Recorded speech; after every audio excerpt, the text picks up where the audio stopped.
It's John Lund Unleashed. Shout out to Lund loyalists watching on YouTube, those watching on X, Instagram, Facebook, and JohnLundUnleashed.com and the Lund Lunatics, listening to the podcast on Apple and Spotify. Make sure to subscribe and like John Lund Unleashed on YouTube and keep those alerts on so you don't miss anything. Now here's Johnny.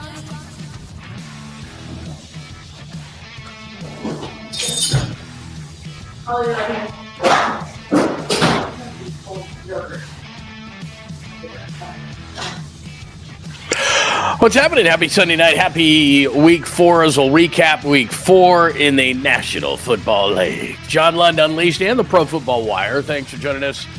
Get you caught up on everything. Sorry we're a little bit late tonight, but I hate games that end in a tie. Like if I was in Dallas, or I guess Arlington, where the stadium actually is, and went to that game, and it's Micah Parsons' return, and you can see the top 5 stories, the studs, the duds. We'll go over everything, and also love to get your thoughts on the chat line right there. And this is really cool. We have this great group with John Lund Unleashed. If you are new around here, thank you for watching. By the way, if you're on X right now at John Lund Radio, just come on over to YouTube and check us out at John Lund Unleashed, the Bay Area Sports Collective as well, and check us out. Make sure that you are subscribed to the channel. That would be outstanding. Please make sure that you have your alerts on as well. And if you'd hit us a like before you get out of here as well, that helps the algorithm, which is absolutely great. So thank you for everything that you do. And thanks for jumping in. However you're watching, we'd love you to come over to YouTube and make sure that you check out the show as we recap week 4 in the NFL. So it's John Lund Unleashed and the Pro Football Wire. Top 5 stories. You saw number 1 on the list there. Micah Parsons returns to Dallas. And he really hasn't done a whole lot. He had a couple of assisted tackles, but then Dak Prescott at the end probably scores a touchdown to win that game. But Micah Parsons stops him, and that's really the only thing that Micah did. Jordan Love almost blew that game. There was 1 second left. If you watch it on Sunday Night Football, there was 1 second left when he threw the ball away in overtime. 1 second, and then Brandon McManus came in, tied the game at 40.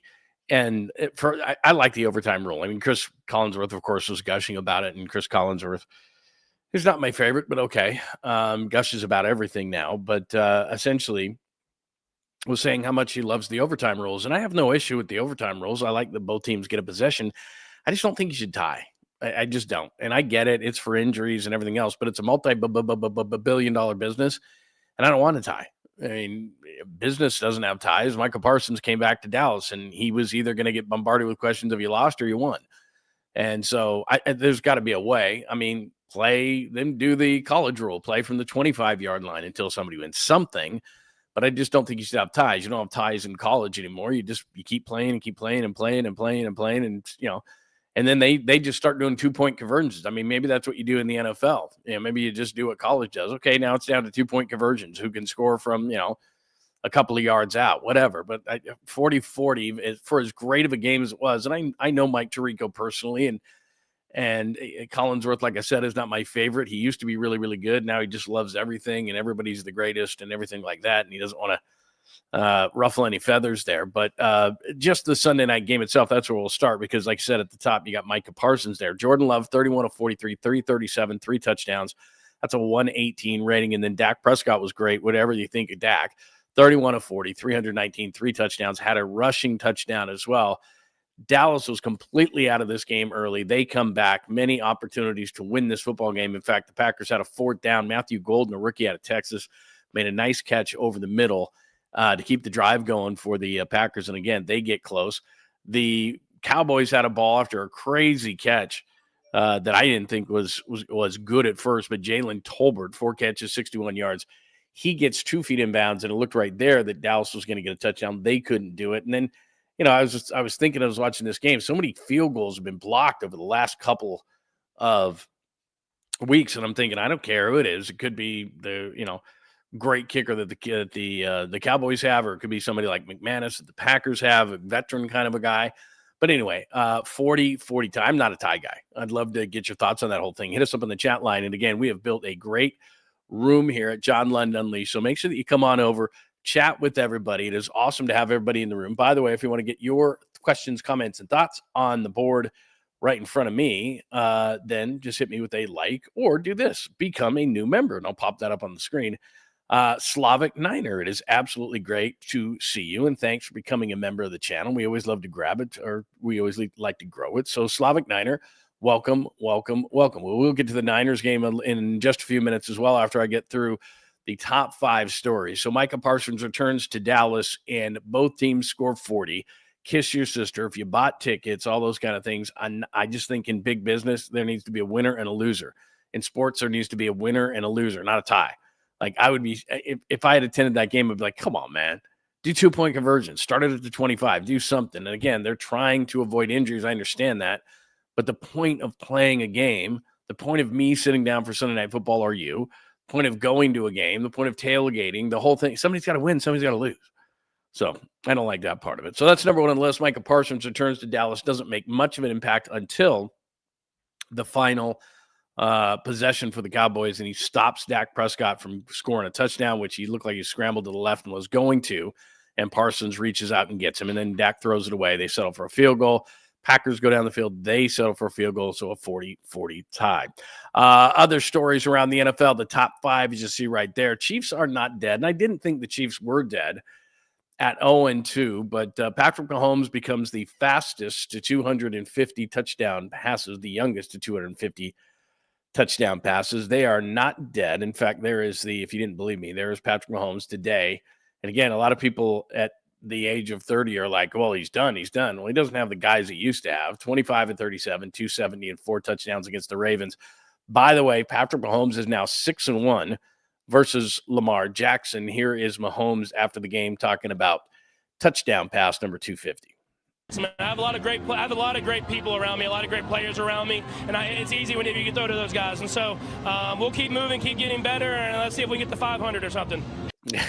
He could get to 500, but I know he's not your favorite guy if you're a 49er fan. But the Chiefs started out 0-2, and a lot of people were like, well, they're done. Well, they have Patrick Mahomes. They have a defense. They have Andy Reid. It reminds me a lot because people want that dynasty to be done, or whatever you want to call it. They want it to be done, just like Brady and the Patriots. And you want it, it's like, I think they're done. I think they're done. And then they'd have another kick, same with the Warriors. I think those guys are done. Nope, they've got another kick. They win a championship in 22. So look, if I'm in that division, the Chargers lost today. We'll get into that. The Raiders are a complete mess. Denver, they play tomorrow night. We'll get into that a little bit later as well when we go down to the duds, because the Monday Night Football, I love the idea of the doubleheader for Monday Night Football, but the games they have are just atrocious. But anyway, let's stay on point. Chiefs are not dead. They are 2-2 on the year, but the Ravens now, because of an injury to Lamar Jackson, and again, if you're a 49ers fan in the Bay Area and you're watching tonight, thank you, and you're like, oh my God, the injuries for the 49ers. Look what's going on with the Ravens now. They fall to 1-3, and they have 10, just to do a little math for you, and you know this, there are 22 starters, 11 on each side. They have 10 starters. And Lamar Jackson got added to the list today with an ankle injury. So if there's anything to Lamar Jackson being hurt, they're in trouble. But Ronnie Stanley is a Pro Bowl kind of a player. Ricard, we know. Matabuke is a Pro Bowl caliber player. I mean, Kyle Van Noy has had a great career. Roquan Smith is a great player. Nate Wiggins, both their starting corners are down. I mean, right now, and the Ravens are that kind of team where you look at 1-3 and you say, well, they can probably come back from it. The Steelers did win today in that division. Cleveland's a mess. Well, their defense is pretty good, but they got smoked today by the Lions. And the Bengals, they'll play tomorrow night.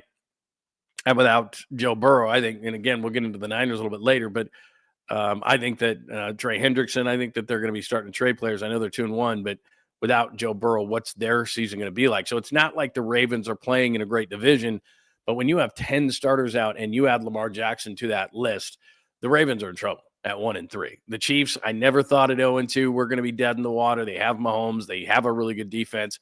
They'll figure it out. My fear with the Chiefs is they're going to go out, if the Dolphins lose tomorrow night, for example, and go to 0-4, then all of a sudden people are going to start calling. Tyreek Hill is probably going to be available.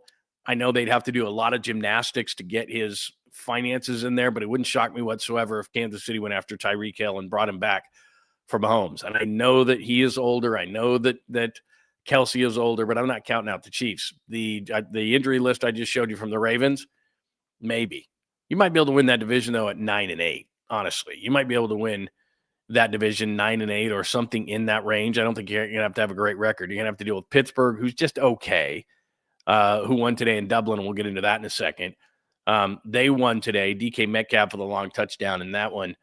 They're okay. But again, Cleveland is a one-dimensional team with defense, no offense, and Cincinnati has no Joe Burrow. So even at 1-3, bad news is the Ravens have a bunch of injuries, including now Lamar Jackson. But the good news is they don't play in a very good division, so we shall see. Speaking of good, number 3 on the list in the top 5 stories as we recap week 4 in the NFL, the Eagles and the Bills are the last undefeated teams. If you don't believe me, let me just show you very quickly. Let me share my screen with you, which is always an adventure because I'm not sure what we're going to have, but there it is. There's your standings right there. And like I said, there is only one. In fact, I can make this a lot easier. Let's go to league. Let's just click that up. That's it right there. Everybody else has a defeat. The Bills are 4-0. The Eagles are 4-0. You got a bunch of one-loss teams, and the Steelers, who I don't think of that great. The Niners really missed Nick Bosa today. We'll get into that conversation, but you can't turn the football over and make the special teams mistakes that the 49ers made and expect to win football games against anyone. If you're a Niners fan and you're watching this tonight, they always lose a weird one. You know, look at the schedule, and we play the win-loss game, and we go win-loss, win-loss, win-win, loss. Nobody put an L by the Jaguars game, and the Jaguars are okay. They're not great, and Trevor Lawrence isn't great, but you turned it over 4 times. 2 fumbles, 2 interceptions, long kick return that led to a field goal before the half, and a punt return for a touchdown. The special teams was so bad it looked like last year. They scored 26. Niners lost 26-21. Real simple. 17 points off turnovers, 9 points from special teams. That's 26. You gave them the football game tonight. The Lions look really good. They beat up on Cleveland. And again, I'm not saying that that's impressive in and of itself, but I think the Lions, some teams forget about them. Some people forget about them in the NFC. They're really good. The Chargers, disappointing loss in Jackson Dart's first game. The Buccaneers lose their first one to Philly. That wasn't real close. Seattle, we'll get into the NFC West in a little bit. Jaguars, like I said, 3-1. Rams got lucky. We'll get into that a little bit later. Anyway, we don't need to go through all of the teams there, but only 2 undefeated. And the reason I wanted to bring up the 2 that are undefeated in this whole thing is number 3 on the list of the top 5 stories as we recap week 4 in the NFL. Is that our Super Bowl right there? Eagles, Bills, is that our Super Bowl? And look, it's 4 games. It's 4 games into the season. I understand that. But you look at the NFC, I think Detroit's going to be a factor. The Rams won again today by the skin of their teeth. So I'm not real sure on the Rams. I think you have to give me a little bit more time on there. But if you look at the NFC and the contenders in the NFC, Green Bay, despite the last 2 games where they have a loss and a tie, they're still in it to me. You give up 40 points to the Cowboys, you got to fix your defense. There's something going on with the defense, but they have some injuries in the secondary, so I'll give them a little bit of a pass. But Detroit is absolutely. Philadelphia had put number 1. Detroit's up there as well. Green Bay is in that mix. The Rams maybe. The 49ers, I'm hesitant because they had no sacks today. And you're talking about a quarterback in Trevor Lawrence that's not really that mobile, and you didn't put a ton of pressure on today. Nick Bosa was greatly missed. That's a major, major problem. And I'm not sure yet that I can put them in that upper echelon of the NFC. Had they won today and played a better game, but this is just like last year. Special teams, terrible. Turning the football over. Brock Purdy was not sharp today. Brock Purdy had a lot of overthrows today. Juwan Jennings made a hell of a catch. Robinson made a hell of a catch today. They had some major issues moving the ball today offensively. And when Jennings was hurt as well, they had some injuries. I put out a short earlier today, but Jennings had the injuries. Pearsall's dealing with a knee now. Man, between the Ravens and the 49ers, we got a ton of injuries. So Eagles, Bills, you look over to the AFC, the Bills are there. Kansas City is always going to be there. Maybe the Ravens are, maybe they're not, depending on their injury situation. I would never – the Ravens, to me, are the 49ers of the AFC. I just never count them out. John Harbaugh is going to get that team ready to play. Speaking of, I do think the Chargers, despite the loss, you always have a weird loss during the season. It's not going to change my opinion, say, on the 49ers. I think without Nick Bosa, that's a major difference. But whether they won or lost, that's a weird loss. The Jacksonville loss is a weird loss. You're not going to turn it over 4 times every single week. I'm not going to say they're not going to do those things on special teams because they did it all of last year. And it doesn't matter if it's Brian Schneider as the special teams coordinator or Brant Boyer. I mean, it's just, okay, the kicking is fixed, but the special teams, and they brought in a bunch of guys. You saw it in the offseason. They signed, that's all they did was sign special teams guys for the most part. They signed the tight end from Jacksonville who fumbled today. But for the most part, they signed a bunch of special teams guys. That's what they did. And that was essentially, that was it. And their special teams don't look much better. So Eagles, Bills, if I had to call a Super Bowl right now, they're the two undefeated teams. I would say, yeah. I would say that, the Eagles right now, and I know Tampa Bay came back on them, but the Eagles looked really good. They did get a couple of blocked field goals, obviously, against the Rams to salvage that game. But until somebody beats the Eagles, I think that's the team. The Bills, I think, again, Josh Allen is playing like an MVP, so I think that probably is your Super Bowl right now. Ashton Jeanty is an interesting story. That's number 4 on the list, and the Bears got a blocked field goal to beat the Raiders. And I don't know if you saw the game where a lot of these blocked field goals have been coming is straight up the middle. They've been blocking the field goals straight up the middle. They had a guy, I mean, this is a total breakdown of your special teams. They had a guy come from the edge on this side away from Carlson's not a left-footed kicker, I don't think, but far away, and they blocked the kick. And I'm like, you've got to be kidding me. You can't let an edge guy block your game-winning kick, but that's what the Bears did. But the big story in that game, obviously beyond what happened there, and the Bears are getting themselves a little momentum. They beat Dallas last week pretty handily. I think they got lucky this week, 25-24 over the Raiders. But earlier this week, and you probably saw this, and I'll be honest with you, because I always am, Ryan Clark is probably my least favorite analyst right now. I have no idea how he still has a job at ESPN. He's always wrong. He's always, how do I put this? Being politically correct. The Peter Schrager thing was a complete joke. Man, I just think he's terrible at what he does. But anyway, and I think look, I understand how ESPN works. I've told you this a million times. I worked there for a number of years. And if you don't think these shows are scripted, they are scripted. And so Ryan Clark said at the beginning of the week or middle of the week or whatever it was on one of the hot take shows on ESPN, this about Ashton Jeanty. Jeanty's it factor. Because when you got it, and it pops. We see it at some point. Mm-hmm. Fred Taylor had it. LaDainian Tomlinson had it. Mm-hmm. Adrian Peterson, Saquon Barkley, Christian McCaffrey, Bijan Robinson. We saw it. Right. You saw it early. Even if the statistics didn't say, oh, he rushes for 100. Well, Bijan was thin. Right, it was something early. Right. Where's Ashton Jeanty's? Ashton Jeanty doesn't have that it factor. And I don't think this is a load. Yeah, whatever. Here's the bottom line with it. You can't judge anybody based on 3 NFL games. So the guy is basically saying, you haven't really even taken the test, and I'm going to determine what your career is already. You've had 3 games. And the Raiders' offensive line has been terrible. Again, if you look at some of the analytics, where he's getting hit, like by where they're contacting him, and then the yards he's getting off that contact. So it's unbelievable that Ryan Clark would say such a thing about Ashton Jeanty. But 21 carries, 138 yards, 2 touchdowns, 1 receiving, 1 on the ground. And the bottom line is he does have it. I saw it a ton at Boise State. I get it. He's not playing the best competition there, but you can tell whether a guy has it. He was a top, 5-6 pick in the NFL draft. Many people thought he was. So they thought, all the scouts and all the people who actually do this for a living, although you played the game, right? You've told us that. You can't judge a guy after 3 games. I think Ashton Jeanty does have it. I think Ashton Jeanty is going to be really, really good. I think they need to upgrade their offensive line. I think that Geno Smith has been a complete joke. We'll get into that a little bit later under Duds. He has 7 interceptions in 4 games. He threw 3 interceptions today. He's thrown 3 interceptions twice this year.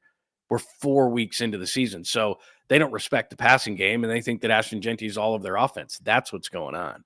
So Ashton Jeanty does have it. I would disagree once again with Ryan Clark, who is wrong often. And look, I'm not saying that I'm right a lot. I'm just saying that when you're on a national stage and you played the game, as you have told us many, many times, I don't know, every once in a while you might have some insight. But I get that show because it's like, okay, Ryan, you're our hot take guy. You're going to say Ashton Jeanty doesn't have it. And then we're going to talk about it. And it's got to be embarrassing when you're 3 games into a season and you're already determining what a guy's career is. The Giants win. That's always a big national story. But Jackson Dart wasn't great. I mean, was he better than Russell Wilson? I guess, not turning the football over. 13 of 20, 111 yards and a touchdown. And then he rushed it 10 for 54 and another touchdown there. The issue becomes he got sacked 5 times. And what happens with quarterbacks is that's not a lot of times on your offensive line. That's a rookie quarterback holding the ball too long. I watched bits of that game.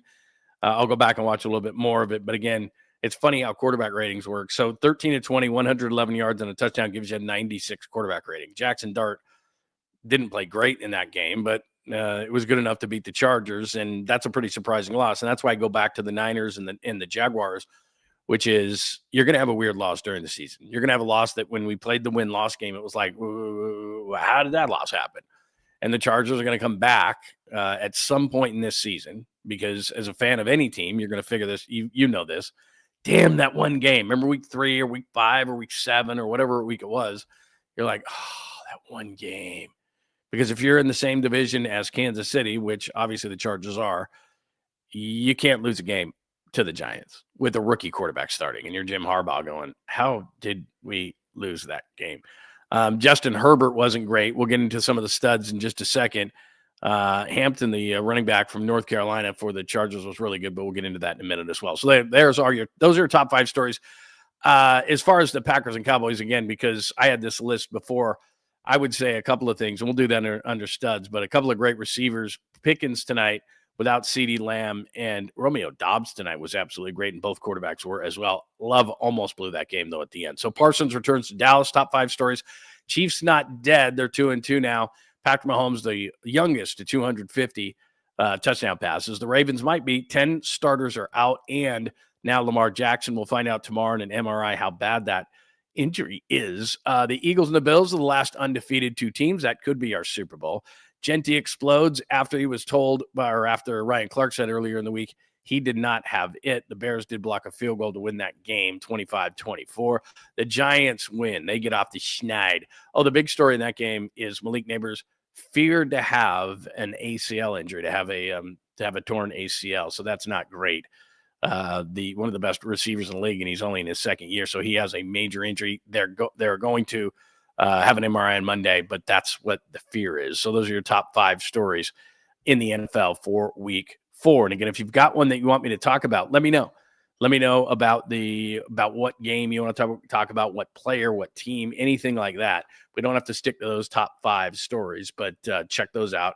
And let me know if you want to talk about something in particular. Hit me up on the chat line again, John Lund Unleashed on YouTube. If you're watching on X tonight, absolutely great. Appreciate it as we recap week number 4 in the NFL. But at John Lund Radio, you can check me out. Come on over to the chat room and hang out with us. Give us a few questions and tell me why we should be talking about your team. Studs, I told you about Ashton Genti, 21 for 138, 2 touchdowns, 1 receiving, and 1 on the ground. Puka Nacua, I know you don't want to hear this. The Niners play the Rams on Thursday. 13 for 170 and a touchdown. I thought when they got Devontae Adams that he would be a little bit less. Again, 5th-round pick. We know the story about him, but he absolutely killed the Colts today, who, by the way, crushed themselves. We'll get into that in duds in just a second. 13 for 170 and a touch for Puka Nacua. Bijan Robinson, I mean, you tell me. I play in one fantasy league, one. And it's with a bunch of old friends of mine, all that kind of stuff. And I did not get Bijan Robinson. He's got to be the top pick in all fantasy drafts now, right? 17 carries, 75 yards, 4 for another 106 through the air. And the Falcons bounced back from the loss last week. Just a terrible loss to the Panthers. And again, that's one in the NFC South where you look at the Buccaneers, not very good. Panthers stink. Saints stink. The Panthers got rolled in New England, 42-13. New Orleans lost again today. It's maybe the worst division in all of football. So the Bucs, they lose to Philly today. They can lose to Philly. But if the Falcons either want to win that division or possibly get into a wild card, they're going to look back at that Carolina game and go, what in the hell? Michael Penix, the second-year player who's essentially a rookie out of Washington, did throw for 313 yards, and he bounced back. But Bijan Robinson, as far as two-way players are concerned, and look, I love Christian McCaffrey, and I told you a lot of people are going to be sitting there going, I don't know if I can take McCaffrey. Look, love McCaffrey, but Bijan Robinson is a younger version who can do it all. He's run out of the slot for Atlanta. Like I said, 4 for 106 and 17 for 75. So what's that real quick? 21 touches for 181 yards total. for Robinson. That dude is good. And then running backs, rookies, Genty went off, but so did Marion Hampton, the rookie running back out of Carolina for the Chargers, despite the loss, 12 for 128 and a touchdown, and he caught 5 for 37 more. So that's a first-round pick where some people were kind of scratching their head going, what's he doing? But Jim Harbaugh knew. And then they picked up Najee Harris, Bay Area's own, but Najee Harris first had an eye injury, and now he's got an Achilles injury. He's out for the year, so Hampton's going to be the guy with the Chargers if you're lucky enough to pick him up in fantasy. And then defensively, it's kind of like the Heisman Trophy. We're always looking at offensive numbers. But defensively, Aiden Hutchinson for the Lions all the way back now from that injury last year. 2 sacks, forced fumble, 9 pressures, and he also had 4 quarterback hits. Granted, it was Cleveland. I get that, and they've got a lot of injuries along the offensive line, and he was taking advantage of that.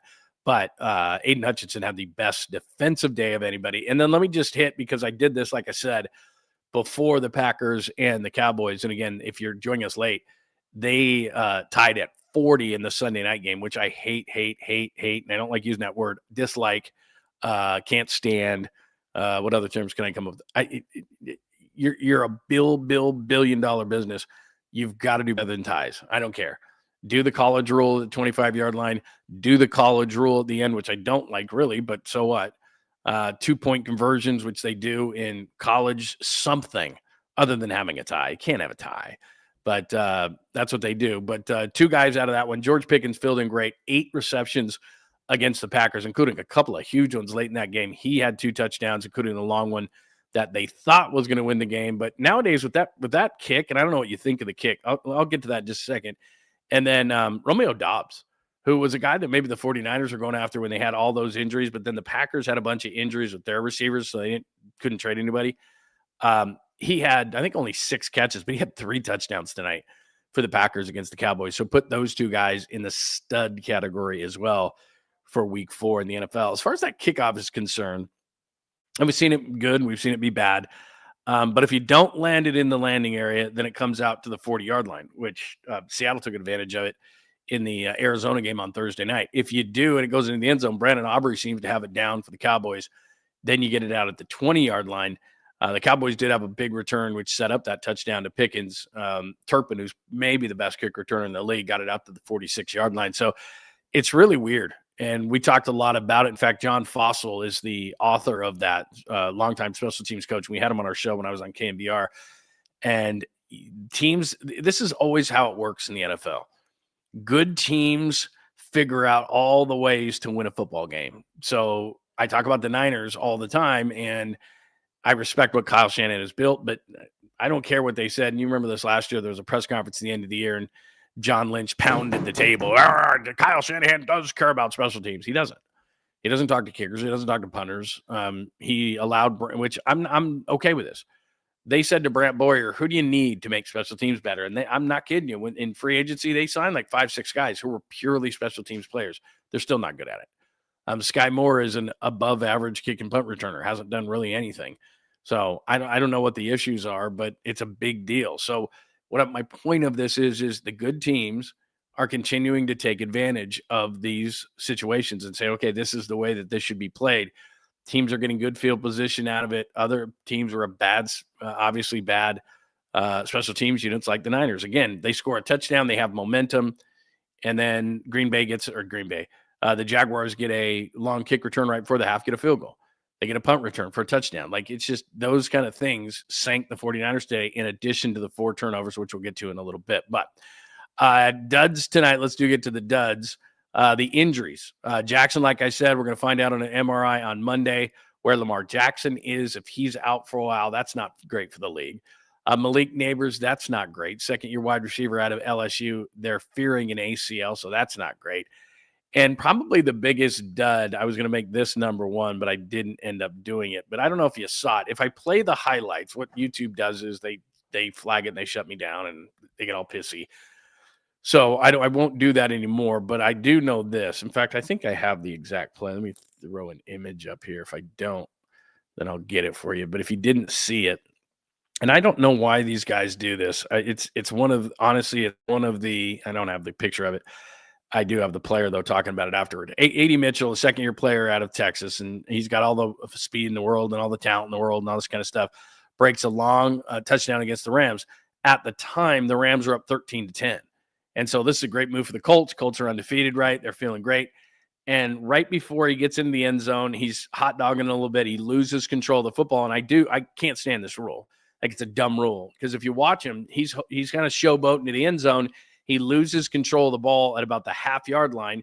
It fumbles out of the back of the end zone, and the Rams get it at the 20. It's a touchback, and the Rams get it at the 20. I don't know how the NFL came up with this rule, but my point of it is that if the defense does nothing, then why do they get rewarded?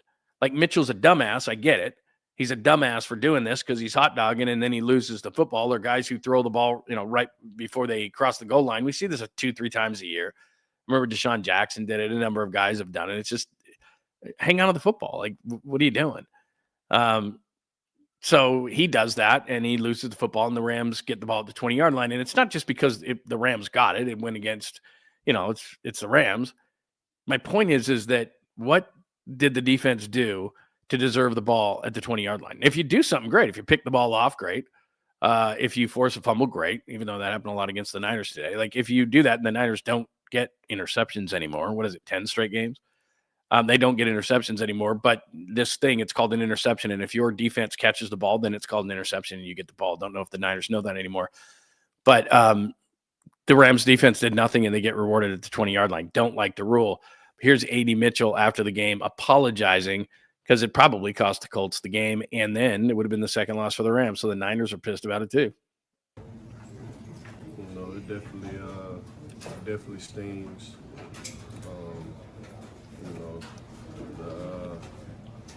The ball was put in my hand to, make a play for the team, and it was a matter of losing focus and just a play that just can't happen, and just unacceptable. I just got to be better. I mean, that's fine, and a lot of people will give a guy credit. Hey, well, he talked to the media afterwards. He has to, number one. But number two, my question just would have been flat out, why did you do that? What were you thinking? Like, you're a wide receiver. You're in the NFL. You went to Texas. I'm sure you were great in high school. Like, you've probably scored, I don't know, 50 touchdowns in your life. I don't know. To get to the point where you are, you had to be dominant, and you were a dominant college player, and I'm sure you were great in high school. And I don't know, I looked it up. I don't know how many you scored in the NFL. It's a second year, but like, you've scored before, right? And you have to take the ball over the line. Like, what are you doing? That always blows my mind. But 2 or 3 times a year, it always happens. Someone needs the hot dog before. Like, just wait. Wait 1 second. I get it. We live in a microwave society, but just wait until you cross the goal line. Is that too much to ask? That's the top dud of the day. And then we'll get into the 49ers in just a second. But 49ers turnovers, this one's not a hard one to decipher. I know that all of the people who do 49ers content are going to try to make it all about all these different things. And yes, Brock Purdy was erratic, overthrew a lot of balls, almost got a couple of receivers killed. When Juwan Jennings gets hurt and Ricky Pearsall hurts the knee again, you start thinking to yourself, is this guy injury prone? And Trent Williams got outplayed. Josh Hines-Allen played a great game. Trent Williams was not great. Look, he's getting older, man. He's not going to be as consistent as he was. Younger players are inconsistent. Older players are inconsistent. I mean, that's just what it is. But there's other storylines here, no doubt about it. But you don't win games if you lose the turnover battle 4-0. I mean, it's just what it is. One pass was Brock Purdy's fault. They could have had a couple others picked. One ball was tipped. I get it. And then you had 2 fumbles. Luke Farrell, you're playing against your old team, the Jaguars. That was the first fumble. And then there was a fumble late in the game when the Niners were trying to get back in the game, but it was pretty much decided by that point. But you're 0-4 in turnovers. They scored 7. Stay with me. Let's do a little math, even though we don't like doing math on this show. Pretty simple. You give 17 points up on turnovers. They scored on 3 of those 4 turnovers, 2 touchdowns and a field goal. So 17 points off turnovers. And then the kickoff return right before the half after you had scored, you give up a long kickoff return. They get a field goal off that. There's 20. And then the punt, and they went for 2 there and they missed it. But on the punt return for a touchdown, they got 6. So 9 off special teams, 17 off turnovers, 26 points. Can't really blame the defense. I mean, the only thing you can blame the defense for is Trevor Lawrence is not a very mobile quarterback, and clearly Nick Bosa was missed. I mean, there's just no question. Very few pressures, no sacks on the day for the 49ers against Trevor Lawrence, who, again, I'm not going to say a guy's not athletic. I mean, that's one of the dumbest things that people say in this industry. Well, he's not very athletic. Really? Like Mac Jones is not very athletic. Well, he plays the toughest position in all the sports, and so they're athletic. I mean, let's compare it to regular people. They're ridiculously athletic compared to regular people, maybe not compared to the freaks that are in the leagues, in the professional leagues, in all sports. Okay, yeah, there's a lot of freakish athletes, but to say that someone's not athletic, that's not accurate in any way, shape, or form. But when you give up those kind of things, 9 off special teams, 17 off turnovers, you're going to lose a football game every single time. They handed the football game to them. I mean, you could tell Kyle Shanahan was frustrated. You're just sitting there going, look, you have a chance to go to 4-0. It's Jacksonville. I know that they're 3-1 now, but they're good. I mean, defensively, they're good. There's no doubt. They're good defensively. And Eric Armstead, by the way, getting that fumble to seal the game. You're kind of torn, right? Maybe you're not. Maybe you're just a Niners fan. It's like to hell with Eric Armstead. But for a moment there, I just felt good for him. I was like, coming back, and the Niners, again, me and you getting offered the kind of money he got offered, and then he said no and took off to Duval and got that big contract. So I get it. But they gave the game away. So we can talk about Brock Purdy's overthrows. We can talk about Trent Williams maybe not being at his best. Darrell Luter Jr. I told you in training camp, they didn't have any depth behind their corners, and that was a problem. And I would say one thing, if there was one thing that I would say, that PI call against Upton Stout, not the greatest call. I think you should let guys get away with some physicality. So Upton Stout an interception that could have and would have maybe changed the game, but they called it pass interference on him, and they reversed it. So that was a major problem as well. So they had some calls, but the bottom line of the whole thing is 4 turnovers and 2 special teams gaffes. I mean, that's just what it is. And like I said, I'm looking at it right here. Joy says, can't believe they lost to the Jags. That's what I mean. That's just a loss that you're going to look back at the end of the year. And I told you this too in training camp. I have a lot of friends in Seattle. The Seahawks are a good team. They're legit. The Rams are the Rams. So this is going to be a tight division. And I'm not sure that you can – I don't know how many wild cards are going to come out of it, because the Rams, the Seahawks, and the 49ers, I think, are going to beat each other up. And for the 49ers, I think it just comes down to health. I think this week we'll find out a lot. Juwan Jennings, where's he at? He's been banged up since camp. Ricky Pearsall, you're holding your breath, because let's be honest. I mean, you don't say it out loud, but you are thinking in the back of your mind, because I am, and so I know you are. Is he injury prone? Is he able to stay healthy? And he hit hit his knee pretty hard and out of bounds, is what he said. And so, yeah, that's a problem for him. And we'll talk about that as the week progresses as well. But you need him to be healthy, and they're already short. And John Lynch said on the radio last week that Brandon Ayuk still isn't close. And we are now 4 into this. And I told you, I before the season, I had spoke to somebody within the organization who said probably week 8. So they're still 4 away from that. They did get Demarcus Robinson back today. That was good. He made a hell of a catch on a very high throw from Brock Purdy. Jennings, a catch, really high throw from Brock Purdy. But here's the other thing too. And I know it's hard to throw some of these guys. They showed a graphic on the game tonight, or on the game today, of all these different receivers and how many catches each had. I mean, Tongus is playing as good as he can, but he's not George Kittle. Had a nice screen pass for a touchdown in the game today. But, he's unfamiliar with a lot of these players that he's playing with. Luke Farrell comes in because Tongus was out for a minute, went back to the locker room. He fumbles the football. You're down to your 3rd string tight end, and he's not a pass catcher. He was brought here to block, not catch passes. So he's not really used to having the ball in his hands all that much, and he fumbles. That's not overly surprising. And then, one of the things that's going on in the league too, and then I'll hit up to the chat line. So again, you want to talk anything about the NFL, let's do it, man. We're recapping week number 4, and we're down to some duds, and the 49ers losing to the Jaguars is absolutely a dud, as they lose today. 4 turnovers, 2 special teams gaffes. They gave all 26, literally handed all 26 points to the Jaguars today.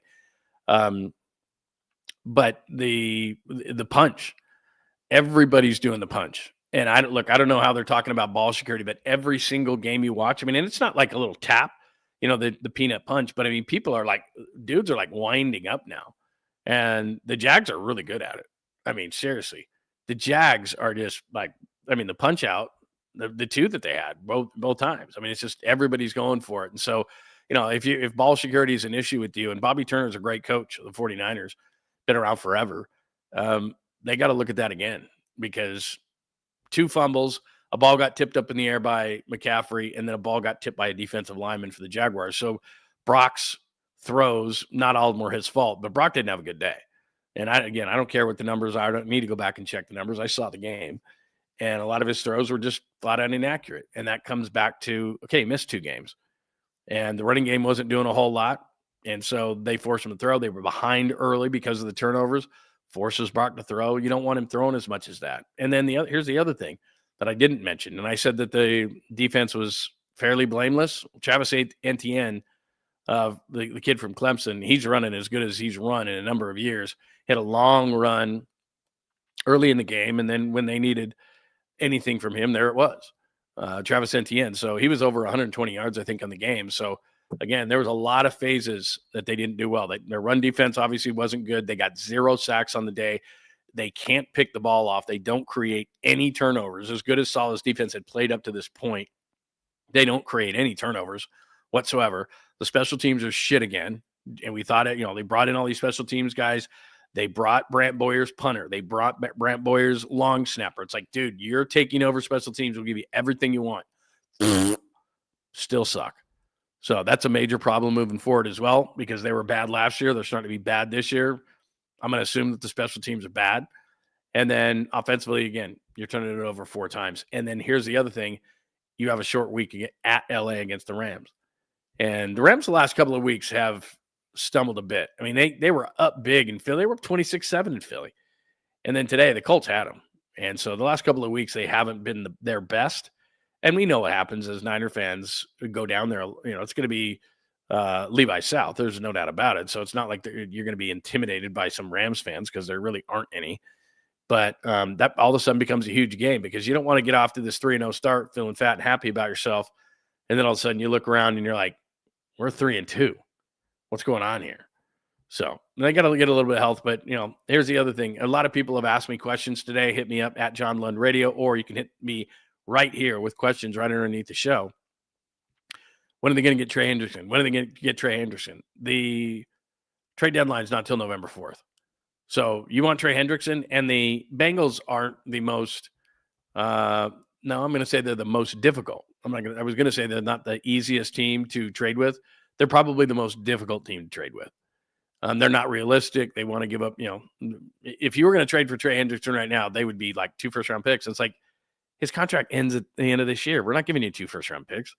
So I think they're going to try to drive the hardest bargain they possibly can. So Trey Hendrickson, while he would fit and they could fit him in financially, they could do that. You look at this whole thing and you think to yourself, that's probably not a guy they're going to get. They probably have to lower their sights on that. Is there a guy that they can get? And nobody's going to replace Bosa, because what Bosa does, and the biggest problem that the 49ers had today, and I was watching the line just to see this, there's no double team. There's nobody that needs to be double teamed. I mean, look, I like Bryce Huff. You don't have to double team him. Sam O, you don't have to double team him. Mikael Williams, I really, really like, but he has you see him make some flash plays, and then if you watch him on the defensive line enough, he makes mistakes too. He's a rookie. Collins is a nice player, but he's not going to sack the quarterback. He's supposed to be a run stuffer, and they didn't do that today.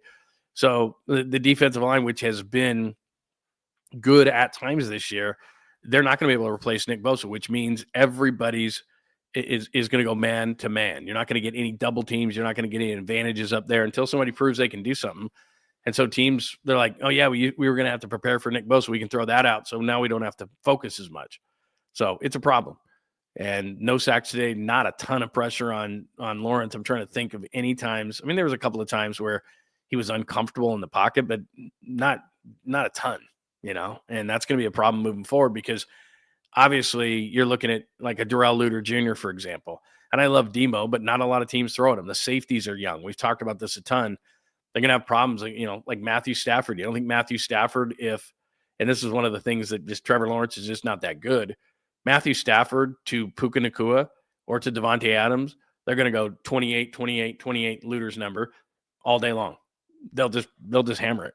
if that kid can't play. We're going to find out if he can or can't. He wasn't horrible today, but we're going to find out if he can or can't play, because if Renardo Green can't play again, and it's Darrell Luter Jr. now making his second start in the NFL, Stafford's going to find out quick. So that's a problem. So those are your duds. That is number 3, the 49ers. And again, I want to get out to some thoughts on the chat line before we get to the last two. Geno Smith, and I've got a rant about Monday Night Football, which is absolutely ridiculous. They're doing this. Let's see, what do we got? Joy is in the room tonight. Anthony is in the room. The 1420 is here tonight. Very cool. As we recap week number 4. Mark Graves is here. That is great. It's good to see you, my friend. Christopher, our good friend, is here as well. Lots of good names in here. And again, if you don't know what I'm talking about, come over to the YouTube channel and hang out with us. Get in the chat room, talk some NFL, talk some Niners, talk whatever it is that you want to talk about as we recap week number 4. But we'd love you to jump in here. So let's do it, man. Come in here. If you're watching on John Lund Radio, at John Lund Radio on X, that would be tremendous. You can also watch us on the Bay Area Sports Collective, as well as John Lund Unleashed right here on YouTube. 49ers Diehard is in here tonight. Very cool, man. Good to see everybody tonight as we recap week number 4. So give me your thoughts on the Niners loss today. Again, you can overtalk it and all that kind of stuff, and I get it. There's a lot of content by all these content creators of the 49ers, but the reality is it's 4 turnovers and 2 special teams gaffes. End of story. I mean, honestly, we could do that in 1 minute and be like, good night, everybody, as far as the 49ers are concerned.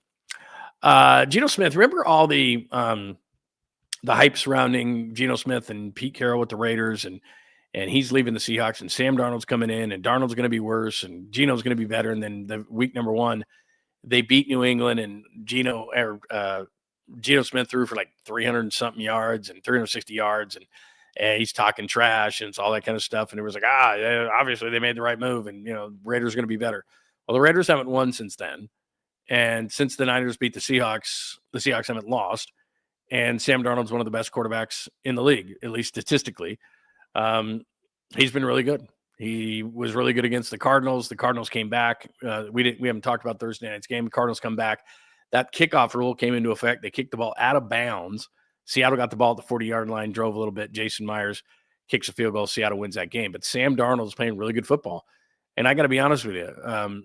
Obviously, when he was the Jets, and then he goes to the Panthers, and I wasn't really impressed. And then I saw him in training camp with Brock Purdy. And the thing about Darnold always was that his mind couldn't catch up with his physical skills. He's an underrated athlete. You got to say that. But he's really starting to understand the game. And you look around the league right now, and Geno Smith was that. I think Geno's kind of getting on the other side of it. What is he, 34? But Baker Mayfield, Sam Darnold. We're seeing Daniel Jones with the Colts, who had a real opportunity and maybe should have beat the Rams today, except for what Mitchell did. You're seeing these guys who get washed out, especially a guy like Jones in New York, where there's so much media attention on you, or Sam Darnold, who was in New York, or Geno Smith, who was in New York. I mean, I'll think about that. All 3 of the guys who have, you put Baker Mayfield in there too, but we're rehabbed kind of we're New York guys, and then you throw Baker Mayfield in there as well. It takes a minute to play the position. And then we judge all these guys, and I'm guilty of it. Like, a year in, you go, oh, he sucks, he can't play. And so we're looking at, like Bryce Young with the Panthers. You got a lot of question marks about that. We could tell early. People are going to bring up Trey Lance. You could find out early. I hope at some point he gets to play for the Chargers. I don't want Herbert to get hurt, but I'd like to see if he's learned a couple of things, because teams will pick these guys up now. They're thinking to themselves, okay, what are my options? Am I going to take another first-round quarterback? I mean, look at Cam Ward in Tennessee. They're brutal. They're awful. Between Tennessee and New Orleans, I said earlier, as you go up to number 3 on the top 5 stories, Eagles and Bills are the last undefeated teams. The teams who don't have a win, Tennessee in the AFC and New Orleans in the NFC, they're horrendous teams. And Spencer Rattler, they're trying, but New Orleans will draft a quarterback probably with a number 1 pick. And then Cam Ward, who I said this right when he was drafted. And look, I'm not saying that his career is not going to be something, because, like I said, I'm not Ryan Clark, and you're 4 games in and you're saying that Cam Ward can't play. But what I think is interesting about it is Cam Ward is a number 1 pick. Well, obviously I live on the West Coast, and Cam Ward played at Washington State for 3 years, and I don't remember him being talked about ever as the first overall pick. He was a nice player from then the Pac-12. Nice player. Good player at Washington State. Nice player. Then he goes to Miami, And like a lot of things happen, and all of a sudden he's in, Miami, a major market, has a really good year. Saw him at Cal when he was in town here. Impressive, nice player. Number 1 overall pick? No. Going to change a franchise? No. He's not that kind of a guy. He's not Joe Burrow. He's not that kind of I don't think he's that kind of a quarterback. In fact, this is him. This is pretty funny. This is actually probably the quote of the day today. Tennessee is 0-4. They're probably looking at a coaching change and a regime change here pretty soon. They're just dead in the water. They got smoked by the Texans today, 26-0. And here's the number 1 overall pick in the draft, Cam Ward, talking about it post-game. To a penalty, to an incompletion by me, a bad ball. And then once we pass the 50, we just not continuing the drive.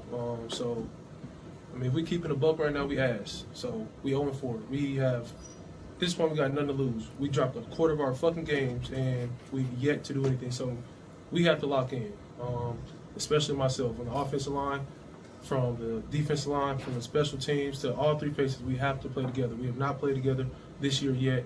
And that's just something that, we want to preach about it every day. Every day we got to do better. And we're doing that, but it has to show up on Sundays. It hasn't showed up yet, but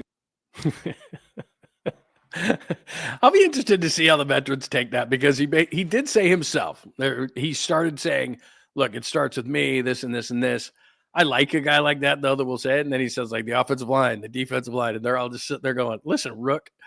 But anyway, I don't know that there's a worse team than Tennessee. If there is, then it's New Orleans. Now, New Orleans has not had an easy schedule. Obviously, they played the Niners. They played the Seahawks. They did play the Cardinals to start the year. So, but I don't think Spencer Rattler is it. So, again, undefeateds, Eagles and Bills defeateds, New Orleans and Tennessee. I do wonder who would win that. And then finally, Monday Night Football. And look, I get it. You can't flex teams right on the spot. It's different. You can flex teams in different sports. But, teams have a weekly routine. They got to get ready. So it's not like this early in the season you can say, okay, you're playing on Monday, you're playing on Sunday. You don't get all the good games. Like tonight, the Packers and the Cowboys was an absolutely great game, except for the fact that there was a tie. It was 40-40. You can't have ties. But Monday Night Football tomorrow night, and we'll still watch. We have fantasy, we have bets, we have different things that we love. So, and we're addicted to the NFL, so we'll watch. But the Jets and Miami are both 0-3. So whoever wins that game, and again, the defeateds, if I had to bet, man, brutal. I just, Miami's got some talent. I'm a little bit flummoxed by the fact that Mike McDaniel, who right when he got there, and we all know it because he was the offensive coordinator of the Niners, and the cute quotes and the kind of quirky things, and I've talked to Mike a ton of times, they're cute when you're winning. So when he was there and here and the Niners were winning and he was kind of quirky and they'd have him go up to the podium every couple of weeks and he was funny and he was that. And then he gets to Miami and the first year they get to the playoffs and they'll put up with it. It's like, okay, the funniness, the quirkiness, it's fun, but when you're losing, it's not funny. And he's probably going to lose his job at the end of the year as well if they don't improve. But I think I would take Miami. But still, 2-0-3 teams. Monday Night Football be like, I'm paying how much for what? Roger Goodell wants to renegotiate this thing, and I got to have this for a Monday night game if I'm on, come on, man. And ESPN/ABC/Disney, they're partners with the NFL now, and they're sitting there going, this is the games you're giving us? Come on, man. And then the second game is Cincinnati with no Joe Burrow. Hi, Jake Browning, against Denver, and Bo Nix hasn't looked near the quarterback he was as a rookie. And I thought Denver, we saw them in camp. I was there that day. Their defense is really, really good. They've got a ton of guys on defense. I thought Denver was going to be a sleeper in the AFC. We'll see. They should beat Cincinnati without Joe Burrow, but I don't know. I don't love that schedule, but you can't have a great game all the time. But 2-0-3 teams, a Cincinnati team led by Jake Browning at quarterback versus Bo Nix is not exactly what I want out of my Monday Night Football. That's all I'm saying. So between a tie on Sunday Night Football and the junk that they're throwing at us on Monday Night Football, that's kind of what we got going. But anyway, I'll watch. I'll watch. That's just how it is. By the way, I did not play this a little bit earlier. There you go. There's Micah before the game. That's why, like I said, you can't have a tie. Like Micah Parsons is walking out of there going, because both teams feel crummy. Like now, okay, and Packers are 2-1-1. The Cowboys are What are they, 1-2-1? You just paid a bunch of money for this game. You're walking out of there going, how am I supposed to feel? They tied. Like, the NBA doesn't have ties. NHL doesn't have ties.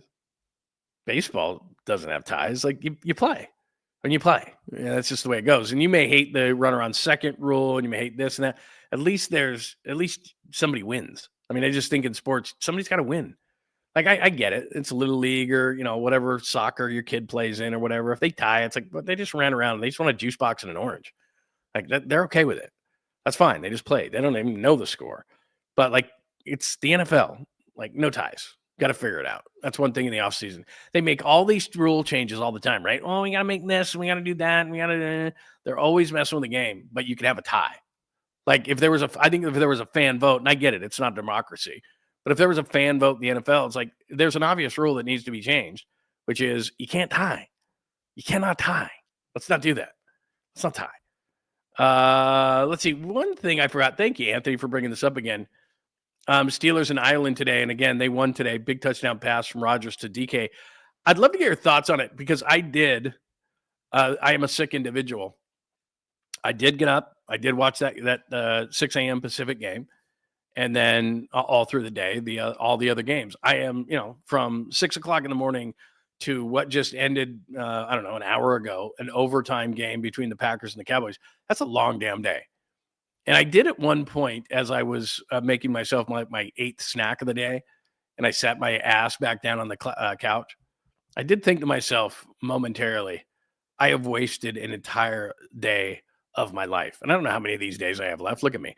But I mean, my gosh, man, that's a long day on the couch. Like I'm sure it's indented over there.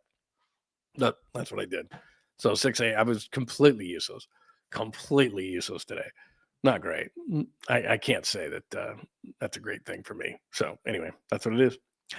Yeah, I would agree with you. There's a way to do it. There's got to be a way for 420. There's got to be a way to flex because you should not be stuck with Monday night games. 0-3 Jets, 0-3 Dolphins, which, by the way, again, you're not going to get all the great games. Fox is sitting there going, hey, man, we got Tom Brady. He's got to call some big games. And, CBS is over going, you can't have all the games. You're going to pay billions of dollars and you get all the good games. And we know how the pecking order works. It kind of goes Sunday Night Football's 1, and then Monday Night Football's 2. Then, the two networks, Fox and CBS, get a bunch of good games. And then and then Thursday Night Football gets whatever. And that, there's been some of the good Thursday night games, but I mean, they make the schedule late in the season. They can flex things, but man, it's just like, but I'll still watch. I know football's on, but I got some catching up to do. Honestly, when I spend 15 hours on the couch or something like that, that's probably not good. So anyway, there you go. That's what we got today. Top 5 stories again. Parsons goes back. That's a 40-40 tie. Chiefs not dead. They're 2-2. Mahomes 250 touchdown passes, the youngest to do it. The Ravens might be in trouble. 10 starters are injured, including now Lamar Jackson. Eagles and Bills are the last of the undefeateds. Ryan Clark, just a quick memo, and I'll be excited to see ESPN tomorrow and what he says. Says Genty doesn't have it, but he went 21 for 138 for 2 touchdowns. The Giants win. They get off the schneid. They beat Harbaugh's Chargers. Jackson Dart didn't do much, but it was enough. Your studs right there, Genty, Puka Nacua, Robinson, Bijan Robinson, Marion Hampton, Hutchinson, add 2 receivers from the Sunday night game in Dobbs, who had 3 touchdowns, and Pickens, who had 8 catches and 2 touchdowns. Duds today, injuries. Lamar Jackson, Neighbors might have a ACL. The A.D. Mitchell, oops, he couldn't wait till he got across the goal line. Probably cost the Colts the game against the Rams. Niners, we talked about. It's all about special teams and turnovers. Geno Smith now has 7 interceptions on the season, 2 3-interception games in the first 4 weeks of the season. And I guess we'll watch anyway. Thank you very much, because it is football. So it's kind of like pizza or sex. There's just different levels of good, It's just kind of like, okay, I'll eat the pizza. I'll have the sex. But there's levels of good. And Monday Night Football, we're going to have to deal with the Jets and the Dolphins and Cincinnati at Denver. So that is what's happening in the world of the NFL. Any questions, comments, or thoughts? Give me your thoughts. By the way, you can put any questions, comments, or thoughts underneath the show right here. And again, we recap every day. John Lund Unleashed and the Pro Football Wire. Make sure that you hit us up and make sure that you're subscribing to John Lund Unleashed on YouTube. That's all you got to do. Hit us with the like. Subscribe to us on YouTube. Make sure you have those alerts on as well. Any breaking news all around the NFL, we make sure we hit you with it as well. And stay tuned because we got a lot of social media and things coming out with Pro Football Wire as we cover all the teams in the NFL. By the way, Major League Baseball is over. I just thought I would add that to it. Major League Baseball is over. Wow. As far as the regular season is concerned, I should say. So there you go. Yeah, I could go for pizza now. I shouldn't have said that because I've been really eating junk all day and I can't have pizza. So I don't know why I just did that to myself and to everybody else. It's probably not too old. It's not too late to it's just after 10. You can still order it if you want. That's one thing. Yeah, Chris, Justin Herbert, not great today. A couple interceptions, 23 of 41 off the top of my head. He's so confusing to me. I really like the guy. His talent is absolutely ridiculous. Every single week, like last weekend, who were they playing last weekend? He made that he was going to his right and threw that dime. I mean, the dude is just like, he has all these highlight reels and you just think he's going to be really, really good. And then it's like, what did he just do? Like, he was terrible today against the Giants. He's terrible today against the Giants. So that's one of the issues with him. I mean, the guy's got all the talent in the world, but he's just not consistent enough. So all through the week, the Niners play early. So all through the week, we'll get you caught up on everything that's going on with the Niners. Again, they are playing the Rams on Thursday. Those are some of the big games that are coming up. And again, one more quick look as I share my screen with you. I don't want to do that. There's your standings on the year. Again, the two teams at the top, the Eagles and the Bills. And then you're looking at the teams at the bottom. Saints and Titans, that would be an interesting one. Dolphins and Jets play tomorrow night. So someone's going to get a win out of those two teams. Giants get off the schneid today. Carolina was riding a little bit of momentum. They got blown their doors off by New England today. Texans finally get their first win. Look at the Ravens down there at 1-3. And if Jackson is hurt for any length of time, they're in trouble. I told you the Commanders were going to come back down to earth, although Jaden Daniels has missed both of those games. So they're 2-0 with him. They're 0-2 without him. Bears have a pulse now because the last 2 weeks they beat Dallas and today beat the Raiders on a blocked field goal. Atlanta's an interesting team. They are the only team in the South that probably can challenge the Bucs. They bounce back from a horrible loss to the Carolina Panthers. What else do we have to go over? That's about it. We went through the top of the teams as well as the Bills and the Eagles are the last teams that are undefeated. So there you go. That is week 4 in the NFL. Let me make sure that we don't have any questions, comments, or thoughts on this Sunday night. I'll be back tomorrow night at 7 o'clock. More NFL talk. We'll get you caught up on everything. And again, questions, comments, thoughts, hit them right underneath here or at John Lund Radio on Twitter/X. I don't know how long we have to say Twitter/X. I would have liked to have gone. People are talking about that. No ties. Come on. There's too much money involved. Ooh, calzones. That's a nice call right there. Do like calzones. We're talking about food. Now I got to go eat. All right, there you go. Eagles Bills Super Bowl. Finally the Bills could get off the schneid. That'd be nice. I wouldn't be against that. I wouldn't be against that at all. So anything else, questions, comments, thoughts, that'll do us for a Sunday night. As again, week 4 is now in the books. All right, tomorrow night at 7 p.m. Pacific time, make sure you're here. We'll go more over the NFL and we'll give you more on what's going on, not only with the John Lund Unleashed show, but with Pro Football Wire as well, as we've added that. So we'll make sure that we tell you all about that this week as well. Again, questions, comments, thoughts, hit me up right here or on Twitter/X at John Lund Radio. Before you get out of here tonight, if you would give us a like so that the algorithm will like us, that would be great as we grow our great community here. And if you keep those alerts on as well, so we can bug you. I'm going to be honest with you. So we can send more stuff out at you. So there you go. Everybody have a great Sunday night. Appreciate you coming in tonight to John Lund Unleashed and the Pro Football Wire.